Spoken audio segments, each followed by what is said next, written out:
You don't think you're getting off yet? We're going to have supper served. We're going for a few more hours, right? If I could have prevailed upon the good fathers at Duquesne, I would have done it. Well, it's always a dangerous road to start upon when one expresses gratitude and appreciation.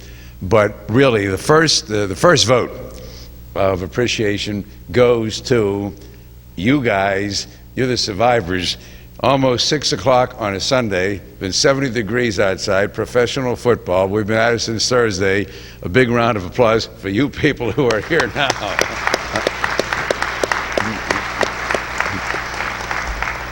Should be like one of those games where the survivors win. The second group is, of course, our group of presenters.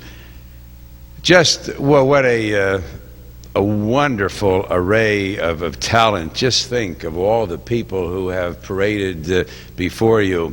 This has been absolutely fantastic. And I don't say this, we extended the invitations, but there wasn't anything brilliant or amazing strategy on that. Except in a few instances, maybe you dig around, but in almost all situations, we knew who the people were. So it was just a matter of phone calls and letters. Their response and their willingness to come here and fit this into their schedule is what made this truly such an outstanding conference. It's undoubtedly the highlight of anything that has been done vis-a-vis the JFK assassination in 4 decades. So I want to express on behalf of all of us, the audience I know, the ones who have come and gone since Thursday, all of you here, and all of us at this end at Duquesne, our deepest appreciation and gratitude to all of the faculty who have been with us since Thursday night. And I want to then thank Dean Rago, Benjamin Wecht, Maria Comas, Eileen Edwards, and all their volunteers for the excellent work that they have done, making life easier and more comfortable, moving it along. You have all been to conventions and conferences, as I have many, many times, and you know how difficult it is, the logistics and so on, and also to keep things moving. And here it is, and we are amazingly on time, and nothing has been left out. Nobody has disappointed us. I can tell you now, by the way, it was touch and go very legitimately with Senator Specter. We've been on pins and needles for 3 days because it was a 50-50 chance. And I checked with my own congressman. It was true.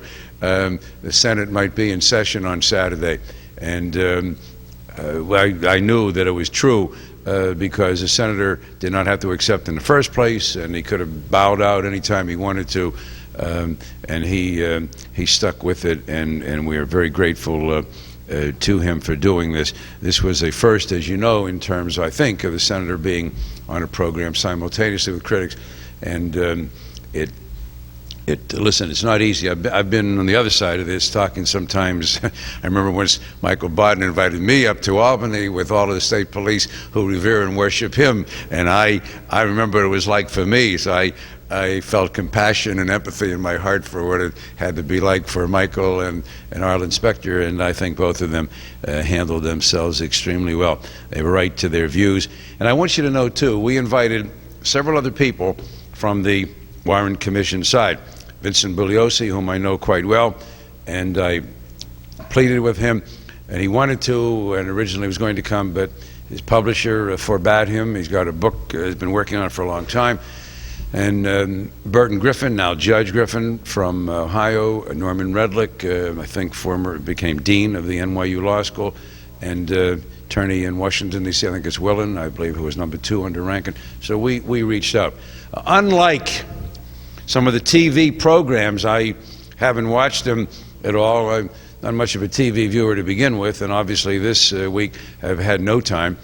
But unlike ABC and I think others, a 2-hour presentation at ABC, not one single Warren Commission critic, researcher, not one.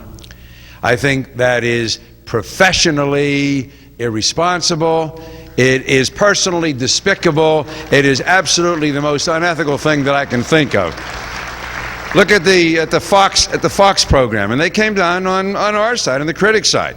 They had Senator Specter, they had Michael Bodden, they had I think somebody else, I forget, and so on. They even had a police officer right here in Pittsburgh where we set them up for who said, yeah, I could get that shot off or so on.